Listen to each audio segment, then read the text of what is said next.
아멘. 오늘 시편은 다윗의 시편입니다.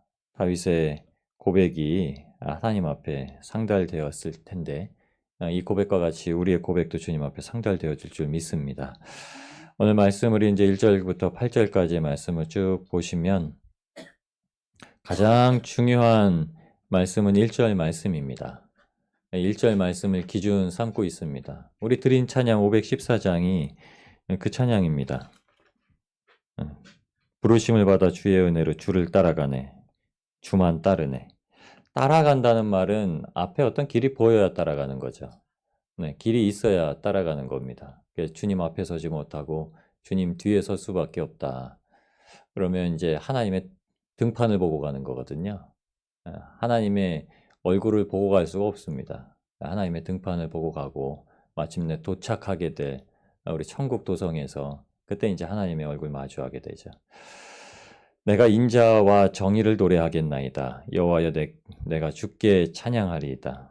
오늘 시편에 주님께서 허락하시는 그 은혜, 인도하심을 이 시편 기자 다윗이 노래하겠습니다. 주께 찬양하겠습니다. 이렇게 먼저 정의를 합니다. 오늘 말씀 간단하게 요약해 보겠습니다. 1절부터 8절까지 그냥 다 기억하시겠는데요. 그래도 잠깐 간단하게 요약해 보겠습니다. 우리는 하나님의 인자와 정의를 노래하며 찬양해야 합니다. 이것이 우리 인생의 완전한 길을 보는 것이고 완전한 마음을 지니는 것입니다. 이것이 우리가 완전한 자를 바라보며 함께 신앙을 살아내는 길입니다. 이게 우리 고백입니다. 오늘 말씀의 고백입니다. 오늘 반복해서 사용하시는 몇 가지의 표현이, 다윗이 표현하는 몇 가지의 표현이 있는데 첫 번째는 완전한 길 할 때 완전한, 두 번째는 완전한 마음 할 때 완전한, 그리고 세 번째는 6절에 완전한 길에 행할 때, 이렇게 해서 완전하다, 완전하다, 완전하다, 2절에 있는 말씀, 그리고 6절에 있는 말씀에 계속 반복해서 행하시죠. 여러분, 이 완전함이 어디서 나왔냐면 하나님께서 처음 아브라함을 부르셨을 때 주셨던 말씀이고요. 욥기서 처음에 욥을 볼 때 욥에게 사용하셨던 말씀입니다.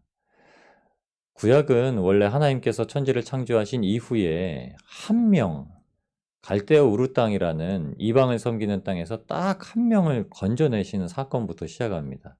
그래서 아브라함의 후손이 쭉 이어집니다. 그래서 예수님의 계보는요, 마태는 아브라함부터 시작을 하고 누가는 그 계보를 거슬러 올라가서 하나님까지 도달하게 됩니다.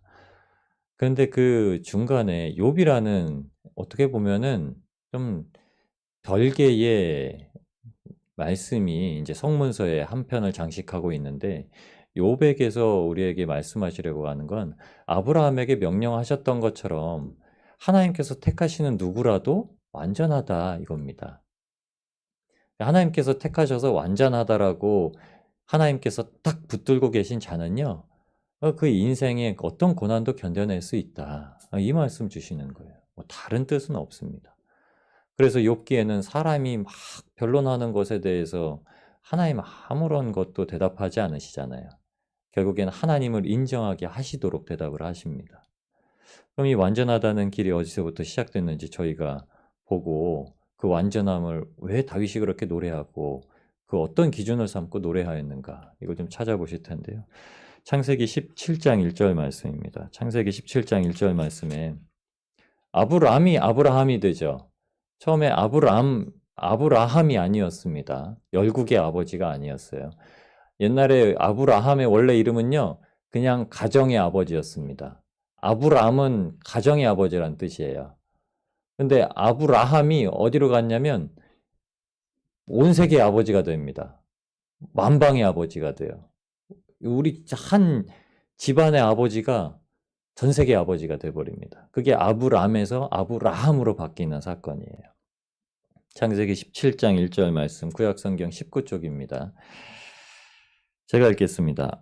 아브람의, 이렇게 얘기하죠. 아브람의 99세 때 여호와께서 아브람에게 나타나서 그에게 이르시되 나는 전능한 하나님이라 너는 내 앞에서 행하여 완전하라. 그리고 나서 5절에 이렇게 말씀하시죠. 이제 후로는 네가 아브라함이라 하지 아니하고 아브라함이라 하리니. 그거 이게 단어 하나 바뀌었는데요. 중간에 붓자 하나 들어갔는데요. 아니, 붓자가 아니죠. 라자가 들었죠. 아브라함에서 함으로 바뀌었죠. 아브라함으로 바뀌었네.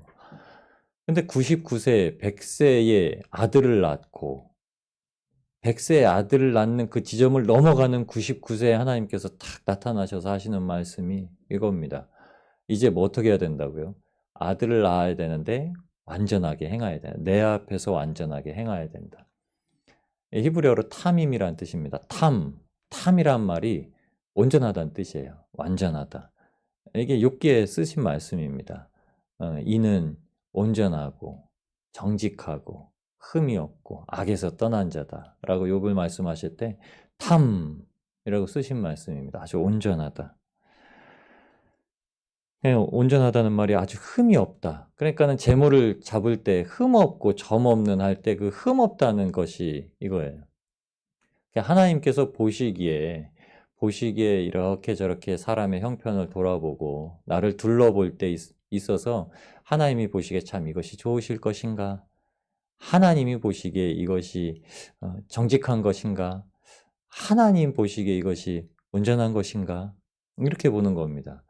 내가 아침에 옷을 차려입고 나갈 때 이게 나한테 좋은가? 내 눈에, 내 시선에 마음에 드는가? 이걸 따지는 게 아니라요. 그걸 바라보게 될 사람에게 이게 맞을까? 어떤 예능을 봤더니 한 연예인이 친구들의 이제 딸들, 조카들이죠. 친구들의 딸들 이제 조카들을 만나러 간다고 옷을 골라 입더라고요. 남자애들 같았으면 그냥 뭐 검은 옷을 입고 가든지 회색 옷을 입고 가든지 뭐 파란 옷을 입고 가든지 상관없는데 옷방을 막 뒤져가지고 여자애들이 좋아하는 주황색을 제일 좋아한대요. 핑크색이 아니라. 근데 주황색이 없다고 고르고 골라서 핑크색 옷을 어디 하나 이렇게 걸쳐서 입고 가더라고요. 내가 입고 싶은 게 아니라 맞추는 거죠. 눈높이에 맞추는 겁니다. 하나님은 우리의 눈높이에 맞추셔서 예수님을 보내셔서 구원을 하셨죠. 그리고서 원하시는 게 우리의 눈높이를 하나님이 우리를 바라보시는 눈높이에 맞추라고 하십니다. 하나님이 완전하라고 말씀하신 거는 절대 우리가 하나님의 기준에 부합하는 완전성을 띠라고 말씀하신 건 아니십니다. 왜냐면 우리는 못하니까요. 사람은 그렇게 완전해질 수가 없습니다. 그럼에도 불구하고 오늘 이제 다윗의 고백이 이렇게 나옵니다. 내가 인자와 정의를 노래하겠나이다. 이거는 분명히 하나님이라는 그 앞에 주체가 들어갑니다. 내가 하나님의 인자와 정의를 노래하겠나이다. 인자가 뭐냐면 헤세드, 하나님의 사랑하심, 하나님의 자비하심, 이 모든 근원에 되는 말입니다. 하나님의 인자라고 했을 때 하나님이 사랑하시고 하나님이 자비롭게 하시고 하나님이 긍휼을 베푸시고 이런 모든 뜻이 내포되어 있고 그것과 한 가지 더불어서 인자와 정의, 공의라고 표현하죠. 미시파트입니다. 하나님의 심판, 하나님의 재판. 저희 신명기에 보셨죠. 처음에는 재판자들을 먼저 세우시고 그 다음에 왕의 권리에 대해서 말씀하실 때 쓰셨던 말씀입니다. 하나님이 무엇 하신다고요? 인자와 공의, 정의 두 개를 합쳐서 얘기했으면 하나님이 이 말씀하시는 겁니다. 하나님은 사랑으로 다스리신다. 하나님은 사랑으로 다스리신다. 하나님은 몽둥이로 다스리신다는 게 아니라요. 하나님은 사랑으로 다스리신다. 근데 왜 이 고백을 했을까요? 다윗이 왜 이 고백을 했을까요? 내가 완전해지고 싶습니다 해서 이 고백을 한 겁니다. 하나님은 사랑으로 사람을 이렇게 다스리십니다. 다윗이 지금 왕이 될 수 있었던 이유도 하나님이 사랑으로 다스리시기 때문에. 사울이 마음에 안 들어가지고 사울을 내치고 다윗을 세우신 게 아니라요. 하나님이 다윗을 사랑하셔서 다윗을 왕의 계보, 원래 첫 번째 하나님이 선택하신 왕으로 세우신 겁니다. 그때 그래서 이 기준을 가지고 이것이 나의 기준입니다. 이 시편의 말씀을 듣는 모든 백성들에게 이것이 나의 기준입니다 라고 고백하는 겁니다. 이것이 창세기 17장 1절, 5절에 아브라함, 우리의 아버지, 우리 조상 아브라함에게 하나님께서 약속하셨던 그 앞에서 완전하게 행하라. 그 이삭을 자녀로서 후사로 주시면서 약속하셨던 그 완전함을 보시기 위해서 말씀하셨던 그 인자와 정의가 우리 앞에 있다라고 모든 백성들에게 공포하면서 이거 노래한 겁니다. 성가대 그 찬양단을 둘러두고요. 노래한 겁니다. 그래서 이 표현을 1절부터 강하게 얘기하죠. 내가 정의를 노래하겠나이다. 내가 주께 찬양하리이다. 노래하겠나라는 말, 찬양하겠다는 말은 진짜 그냥 노래하겠나이다. 이 말이 원래 그냥 노래하겠다는 거고 뒤에 주께 찬양하리다라는 건요.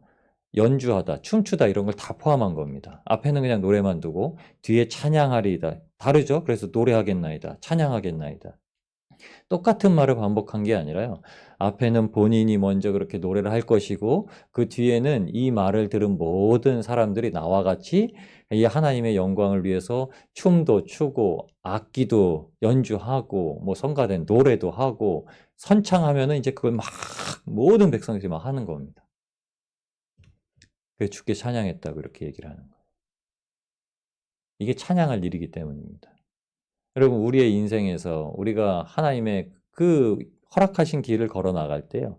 찬양할 수 있는 유일한 기준 한 가지가 바로 이겁니다. 주님께서 우리를 사랑하고 주님께서 우리를 긍휼히 보시고 자비롭게 여기시는 그 한 가지로 우리의 인생을 인도하시고 다스리고 계시다.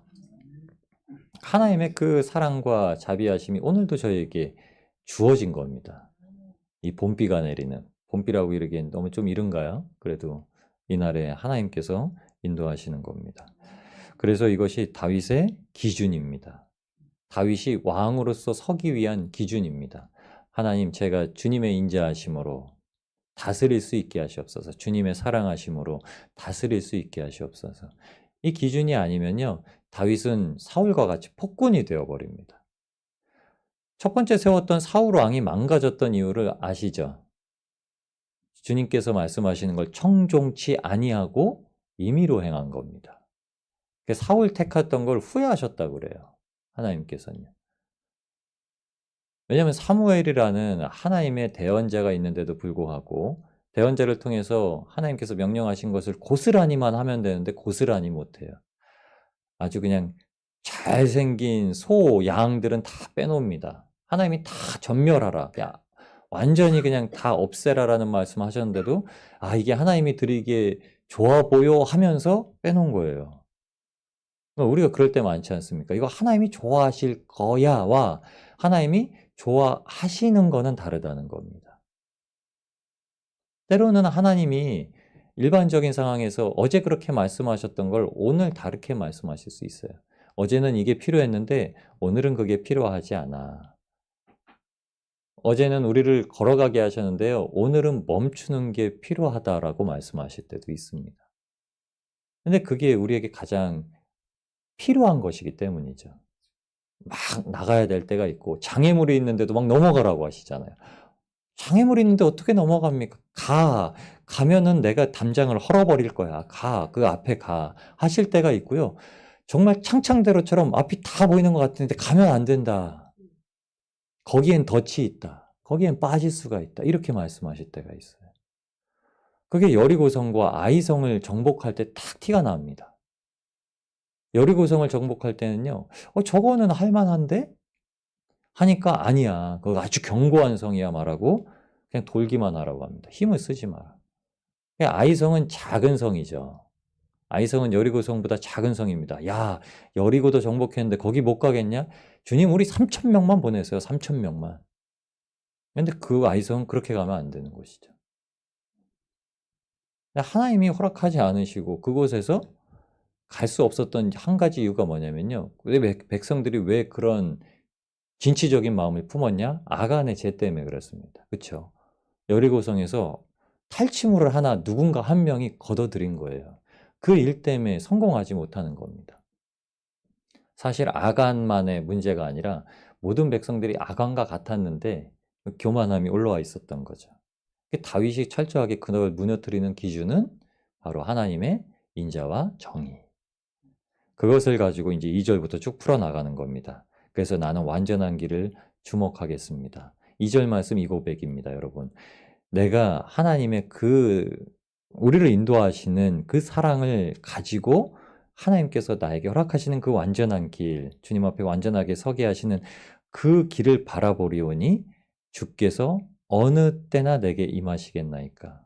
이 말은요, 주님께서 제게 임하시면 저는 이렇게 할 수 있습니다. 이 고백이에요. 저 스스로는 안 됩니다. 어느 때에 주님 임하시렵니까? 주님께서 저에게 좌정하시고 임하셔서 성령님이 역사하시면 저는 완전한 길로 갈 수 있습니다. 그리고 내가 완전한 마음으로 내 집안에서 행하겠습니다. 다윗은요, 이 나라에서 행하겠습니다 먼저 말하지 아니하고 가장 기본되는 곳에서부터 시작하겠습니다. 나로부터 시작하고 내 집안으로부터 시작하고 그 다음에 두 번째 6절에 나오는 완전한 길을 누구라고 얘기하냐면 내 눈이 이 땅에 충성된 자를 살펴 나와 함께 살게 하리니. 이제 그가 왕으로서 진짜 모든 국가에 있는 백성들, 다윗은요 백성들 위에 왕이라고 군림하고 생각하지 않았습니다.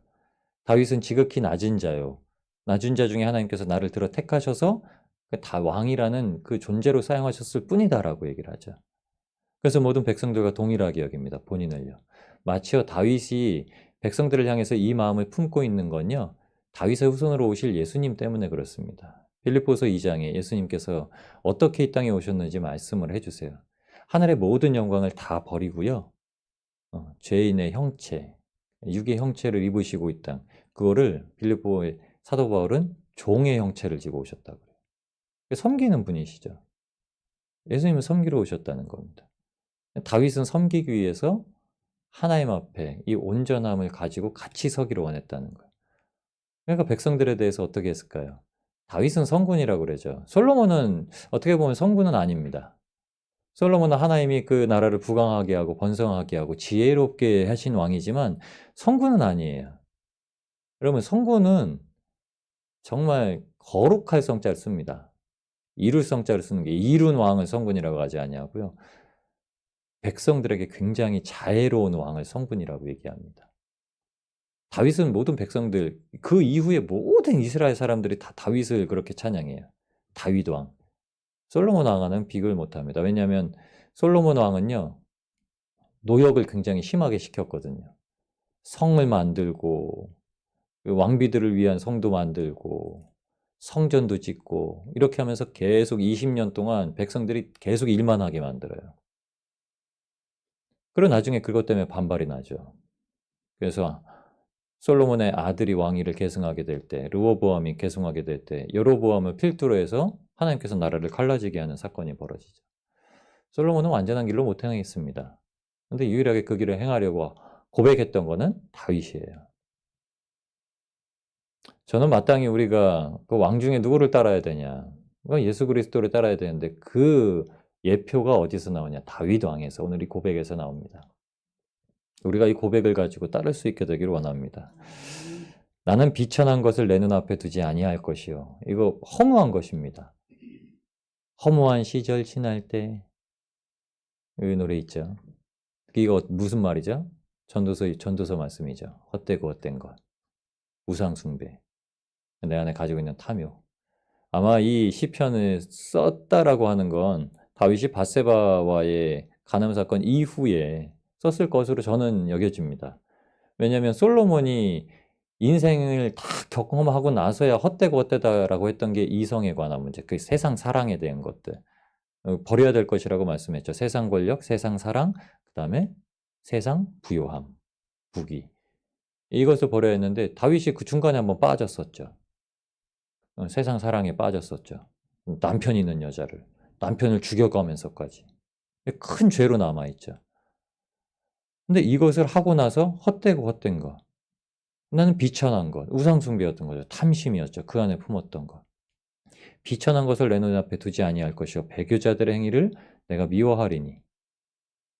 한 가지 어떤 일에 대해서 그 일에 대해 잘못을 경험하고 잘못이 용서받은 경험이 있으면요, 사람은 변화가 일어납니다. 우리가 그렇게 변화를 받죠. 그래서 우리가 아담으로 인해서 죽을 수밖에 없는 죄를 지니고 있는데 예수님께서 우리 그 죄를 사하셨다. 그 죄 사함으로 말미암아 우리가 이제 범하게 되는 모든 일상의 죄, 에베소서 2장 1절에 말하고 있는 모든 죄와 허물에서 자유해졌다. 이제 우리가 죄를 안 짓는 자들이 되었다는 말씀이 아니죠. 죄와 능히 싸워 이길 수 있는 자들이 되었다는 거죠. 이제 제어할 수 있는 자들이 된 거죠. 악은 제어할 수 있고요. 선은 넘쳐나게 만들 수 있는 겁니다. 그 일을 다윗 왕이 하고 있는 겁니다. 그 고백이 그냥 한 가지 기준에서입니다. 하나님의 인자와 정의로 인해서. 하나님의 사랑의 통치하심으로 인해서. 늘 지금도 통치받고 있는 그 사랑. 나단 선지자를 보내셔서 책망했을 때 이게 하나님의 통치입니다. 잘못했을 때 통치하시는 거예요. 인생을 채찍으로 그 사생아에게 하나님께서 징계하심으로 말미암아 친자로서 확인해 주신 것. 그것으로 주님 앞에 나올 수 있었다는 겁니다. 그래서 이것도 하지 말라 그래요. 그 악한 일은 내가 알지 아니하리로다. 3절 마지막 말씀에, 4절 마지막 말씀에 그러죠. 사악한 마음이 내게 떠날 것이고 악한 일은 내가 알지 아니하리로다. 이거 한 장만 앞장으로 넘기셔서 시편 100편에 보시면 시편 100편 3절에 이 세상 만방이 알아야 될 것이라고 말한 야다, 알아야 된다라고 말했던 거랑 반대입니다. 세상은 이걸 알아야 되고 우리는 이거를 알지 말아야 된다. 하나님의 그 사랑하심과 찬양해야 될 것, 하나님께서 우리의 창조주이심은 알아야 되고 창조주를 벗어나서 우상으로 섬기는 것들은 알지 말아야 될 것. 이렇게 얘기합니다. 버려야 될 것. 그리고서 모든 이스라엘에게 우리가 함께 서자. 함께 서고 하나님의 성에 나아가자. 그리고 완전한 길로 우리가 하나님의 나라를 이루자. 이 말씀이 5절부터 8절까지 악과 비교하면서 말씀입니다. 세 번의 완전함을 얘기하시고 3절과 6절에 완전한 길, 완전한 마음, 또다시 완전한 길을 말씀하시고 그 다음에 여러분 이거 잘 살펴보시면 이 악한 행위들을 11번